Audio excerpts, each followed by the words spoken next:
அன்பான திங்கட்கிழமை வாழ்த்துக்கள் என் அன்பு நெஞ்சங்களே. இது உங்கள் டெடாஸ். கிழமையில முதல் நாள் துவங்கி இருக்குது. இந்த கிழமை முழுக்க அமோகமாக அமையட்டும் எங்க எல்லாருக்கும். நல்லா இருக்கிறீங்களா? ஓகே. நான் எனக்கு ஒரு கமெண்ட் கிடைத்தது நேற்று. ஒரு சகோதரியிடமிருந்து அவமரியாதையான கமெண்ட் கிடையாது. அதனால் இந்த வீடியோவில் நான் வந்து அட்ரஸ் பண்ணுறது வேறொரு விஷயத்தை தான். ஆனால் அந்த கமெண்ட்டை பற்றி நான் கொஞ்சம் கதைக்க விரும்புகிறேன். அதாவது அவங்க சொன்னாங்க, நீங்கள் ரொம்ப அழகாக இருக்கிறீங்க சிஸ்டர், ஆனால் இந்த கான்டாக்ட் லென்ஸ், இந்த கண்ணில் போட்டிருக்க லென்ஸ் வந்து இந்த கலர் வந்து ஒரு ஃபேக்காக தெரியுது. என்னுடைய சஜஷன் அதை நீங்கள் போடாமலே இருக்கலாம், அவளோட ரிமூவ் பண்ணுங்க அப்படின்னு சொல்லியிருந்தாங்க. நான் சொன்னேன், நான் அந்த கமெண்ட்டுக்கு நன்றி, உங்கள் கமெண்ட்டுக்கு. ஆனால் இந்த ஃபேக்கான கான்டாக்ட் லென்ஸ் எனக்கு பிடிச்சிருக்கு, அதனால் நான் போடாமல் நிறுத்த போகிறது இல்லை. எனக்கு விருப்பம் வரைக்கும் நான் அதை நிறுத்த போகிறது இல்லை என்றது என் மனசில் இருக்குது. ஆனால் நான் உங்களுக்கு சொன்னது, நான் போடாமல் இருக்கேன், நான் I love it, I will continue to wear it என்று நான் சொன்னேன். அந்த சகோதரியின் கமெண்ட் வந்து மரியாதையாக தான் இருந்தது. அவங்கள இந்த வீடியோ மூலமாக நான் தாழ்த்தி இறக்கவும் நினைக்கல. ஆனால் இதில் நாங்கள் ஒரு விஷயம் புரிஞ்சுக்கொள்ளணும். அவங்க வந்து இந்த கான்டாக்ட் லென்ஸ் எனக்கு விருப்பம் இல்லை, அதாவது தங்களுக்கு விருப்பம் இல்லை, எனக்கு இது கூட ஃபேக்காக இருக்குது என்று சொல்லி இந்த மாதிரி விஷயங்கள் நான் செய்ய மாட்டேன் என்று சொன்னால் அது வந்து ஓகே. ஆனால் அவங்க என்ன வந்து அது போட வேண்டாம்னு ஒரு சஜஷனாக சொல்லியிருக்கிறாங்க.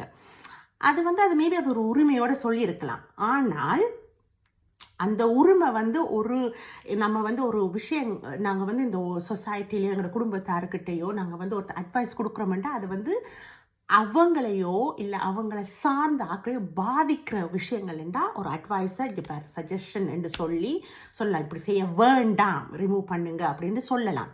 ஆனால் இந்த மாதிரி விஷயங்கள் வந்து ஒருத்தருடைய தனிப்பட்ட விருப்பம் வெறுப்புகள். இதில் வந்து ஒருத்தருக்கும் உரிமை கிடையாது வந்து நீங்கள் ரிமூவ் பண்ணிடுங்க என்று சொல்கிறது. இதுக்கு ஒருத்தருக்கு உரிமை கிடையாது. இது வந்து ஒரு இளமறை காயாக இருக்கிற ஒரு விஷயம், ஒரு எண்ணம். இது ஒரு தெளிவான எண்ணமாக இருக்க வேணும். என்றால் நான் இப்போ சொல்கிறத நீங்கள் கவனிங்க. ஒருத்தங்களுக்கு அட்வைஸ் கொடுக்கறது தவறும் இல்லை, இப்படி ஒருத்தங்களுக்கு புத்திமதி சொல்கிறதும் தவறில்லை, இல்லை ஒரு ரெக்கமெண்டேஷன்ஸ் கொடுக்கறதும் தவறில்லை. ஆனால் அது வந்து ஒரு லிமிட்டோட அதை நிறுத்த வேணும். அதுக்கு மேலே ஒருத்தருடைய தனிப்பட்ட ஒரு உரிமையில் கை வச்சு இப்படி என்று சொல்கிறது வந்து அது தவறு. அந்த இளமறை காயாக இருக்கிற அந்த விஷயத்தை தான் நான் சொல்ல வரேன். அந்த சகோதரி மனசில் எந்த எண்ணமும் கள்ளங்கபடமும் இல்லாமல் தான் அதை சொல்லியிருப்பாங்கன்னு நான் நினைக்கிறேன். அதில் எந்த தவறும் இல்லை. ஆனால் நான் ஏன் இதை நான் ஒரு வீடியோவை போடணும்னு நினைச்சேன் என்றால், நம்மளும் பலர் வந்து ஈவன் நானும் கூட தான் அட்வைஸ் சொல்கிறோம். நிறைய பேருக்கு அட்வைஸ் சொல்கிறேன். எங்களோட குடும்ப நபருக்கு உங்களுக்கு நான் சொல்கிறேன், எங்களோட விஷயங்களை பயந்துக்கணும், ஒருத்தர் கற்றுக்கொள்ளணும்னு நினைக்கிறேன். இதெல்லாம் சரிதான். ஆனால் அது மற்றவங்களுடைய உரிமையை தொடாத வரைக்கும், பாதிக்காத வரைக்கும், மற்றவங்க ஏதாவது பிள்ளைகள் செய்தாங்களோ இல்லை அவங்களுக்கு பாதிப்பு ஏற்பட்டாலோ இல்லை சொசைட்டிக்கு பாதிப்பு ஏற்பட்டாலோ அதை நாங்கள் வந்து இம்மீடியட்டாக தடுக்கத்தான் வேணும். அது எல்லாருக்கும் இருக்கிற கடமை. ஆனால் சில விஷயங்கள் பாருங்க, நான் இன்னொரு வீடியோவில் சொல்லியிருப்பேன், ஆடை அலங்காரங்கள், உணவு, இதுகளெல்லாம் வந்து தனிப்பட்ட விருப்பு வெறுப்புகள். அதுக்கு நம்ம மதிப்பு கொடுக்கணும். இது எனக்கு என்னுடைய கான்டாக்ட் லென்ஸ் வந்து ஃபேக்காக இருக்குன்ட்டு எனக்கு தெரியும். இந்த ஃபேக்கான ஒரு விஷயத்தை நான் கண்ணுக்குள்ளே போட்டிருக்கேன்.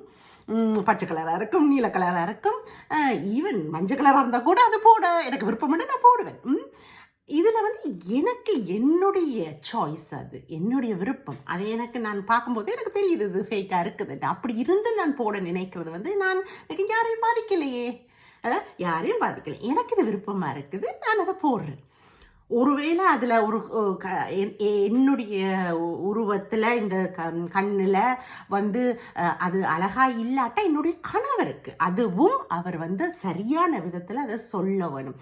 எனக்கம்மா எப்பவும் அது நீ போடுறது விருப்பம் இல்லை அப்படின்ட்டு அவருக்கு அந்த உரிமையை நான் கொடுத்துருக்குறேன். அவருக்கு அந்த உரிமை அது இருக்குது அவருக்கு. இது தனிப்பட்ட இதென்றாலும் ஒரு பந்தத்தில் வந்து ஒரு கணவன் மனைவி பந்தத்தில் வந்து ஒருத்தருக்கு ஒருத்தர் இந்த மாதிரி விஷயத்திற்கு உரிமைகள் இருக்குது, அளவோட பாதிக்காத வரைக்கும்.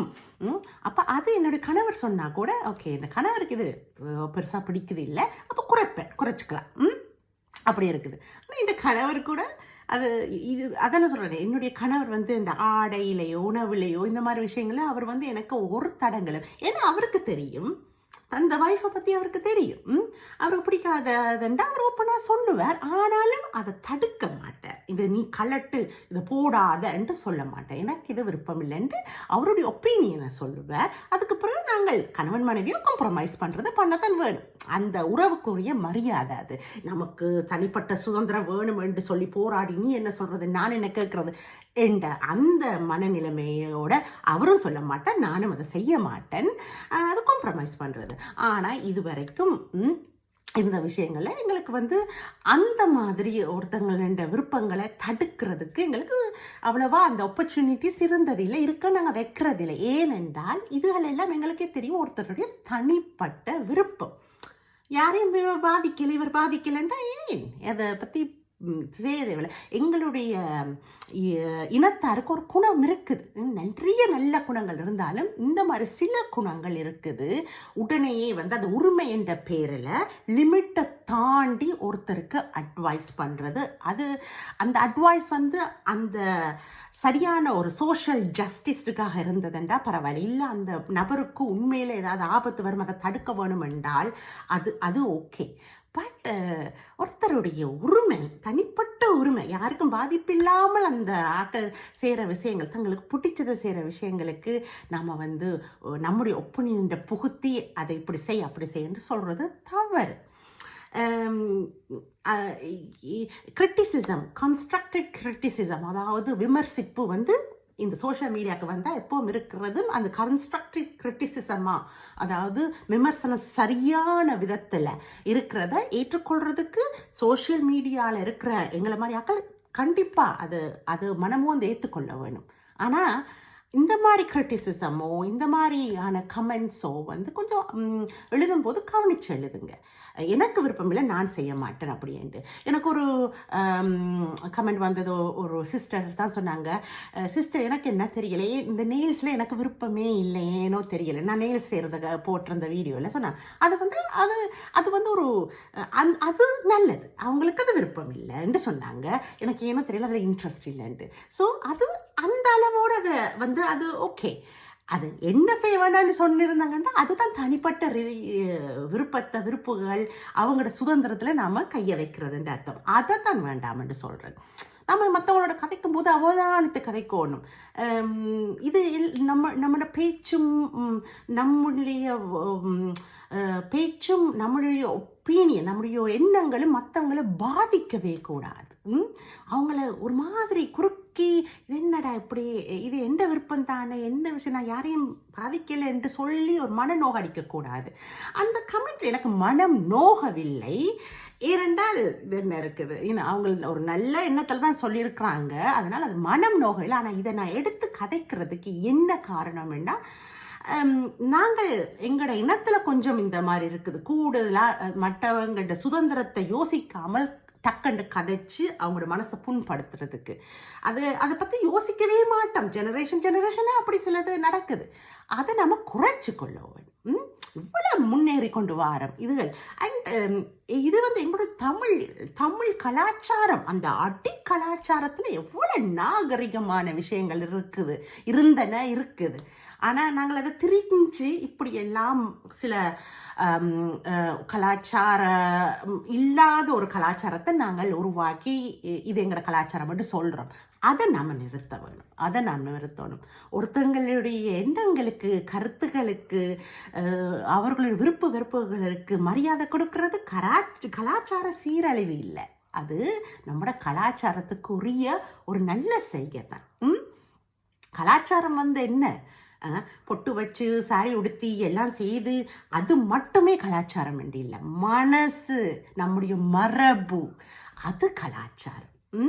அவ்வளோதான் கலாச்சாரம். நம்ம பேசுகிற விதம், நடந்து கொள்கிற விதம், நாம் தமிழர் என்று நாம் நடந்து கொள்கிற விதத்திலையும் பேச்சிலையும் நம்முடைய தூய்மையான எண்ணத்திலையும் விருந்தோம்பலையும் இதில் தான் நம்மளுடைய கலாச்சாரங்கள் இருக்குது. அந்த அளவை தான் நம்ம எடுத்துக்கொள்ளணும். நான் ஒரு ப்ரௌடாக சொல்லுவேன், நான் ஒரு தமிழ் லேடி என்று. இதில் எந்த ஒரு பிரச்சனையும் எனக்கு இல்லை. கலாச்சாரங்களை மனிதர்கள் நாங்கள் உருவாக்கி இருக்கிறோம். ஆனால் எங்களுடைய தொண்டு தொட்ட கலாச்சாரம் வந்து ரொம்ப நாகரிகமான, இப்போ என்ன நடக்குதோ அதெல்லாம் அப்போவே வந்து நாகரிகமான சிந்தனைகளோட வந்து வாழ்ந்த மனிதர்கள் நிறைய பேர் உண்டு. அதுக்கு பிறகு தெரிஞ்சு கொண்டு கொஞ்சம் இப்படி அப்படி. ஆனால் நாங்கள் அதை பேணி காக்கணும். அந்த கலாச்சாரத்தில் ஒன்று தான் நம்ம வந்து ஒரு லிமிட்டோட மற்றவங்களோட சுதந்திரத்துக்கு மரியாதை கொடுக்கணும். யாரையும் பாதிக்காத வரைக்கும் அது சரிதானே. என்னுடைய இந்த வயசில் நான் வந்து எவ்வளவோ எல்லாம் இப்படியெல்லாம் செய்கிறது எனக்கு சந்தோஷத்தை கொடுக்குது. என்னென்ன யாரையும் பாதிக்க இல்லை. என்ன சந்தோஷமாக என்னுடைய கணவர் என்னுடைய சுதந்திரக்கு ஏற்ற மாதிரி ஆசையாக செல்லமாக வச்சு என்னை வாழ வைக்கிறார். அதே போல் உங்களுக்கும் அதில் வந்து எத்தனையோ சகோதரர்களும் அதை வரவேற்கிறீங்க. 40-41 வயசு ஆயிடுச்சுன்னு சொல்லிட்டு இவ்வளோதான் விஷயம் வாழ்ந்துட்டு நான் அப்படி நினைக்கிற ஆள் இல்லை. வயசு அது போய்கொண்டிருக்கட்டும். வாழ்கிற வாழ்க்கை ஒவ்வொரு நாளும் சந்தோஷமாக வாழ்வோமே. இந்த வயசு இந்த உடுப்பு அந்த இது போடக்கூடாதுன்னு வாழ்ந்து நம்மளே ரெஸ்ட்ரிக்ட் பண்ணுறதுல என்ன இருக்குது? வயசு ஆயிடுச்சு. தட்ஸ் த ஃபேக்ட் நண்பர்களே. அது ஒன்று செய்ய முடியாது.